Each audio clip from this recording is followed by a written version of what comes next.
வீடு எங்கேயா உங்களுக்கு? அவங்களுக்கு சிறுவாடு பக்கம் இருக்கு. புதுக்கோட்டை. உங்க பேரு? என் பேர் முனியா. நடக்க முடியல, மாதிரி ஆகுது. சரி, உனக்கு போறவங்களா ஃபைன் போட்டு இருக்கோம். அப்ப ஐயோ தெரியாதீங்க, பொது இடத்துல போக கூடாதுல்ல. படுத்து அழுக்கான ஊர்ல மதுரை தான் முதல் இடத்துல பிடிச்சிருக்கு. படுத்துக்கிறது எந்திரிக்க முடியாம அதான் உங்களை பாத்துட்டு போனோம். ஒரு ஆளா பாத்துட்டு இருக்கோம். மதுரை படுத்துக்கிறது பாத்துருக்கீங்க. 16 ஆரப்பாளையம் வருது. மயக்க வருதா?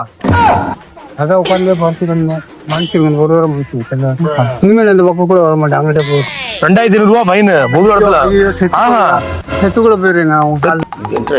மன்னிச்சிருங்க. அப்புறம் நான் வந்தாக்கா நான் ஒரு ஆளா வரிசை 2 பாத்துக்கிட்டு தான் இருக்கேன். அங்க இருந்தாரு, இங்க இருந்தாருல. அங்கதான் படுத்து கிடந்தேன். அதான் 2 பாத்துட்டு தான் இருந்தோம். ஒரு நாள் 2 அதான் எங்களுக்கு வேலையே. மன்னிச்சிருங்க. 2000 ரூபா மதுரை மணிக்கிறதுக்கு இல்லையா? இப்ப என்ன வைவாங்க? பேங்கை காசு நான் போட முடியாதுல. ஒரு தடவை மன்னிச்சிருங்கய்யா. உனக்கு இருக்கலாமா? அப்படி தப்பு இல்லையா? அது பொதுவான இடத்துல தெரியாது. தெரிஞ்சா நாம சத்தியமா நாங்க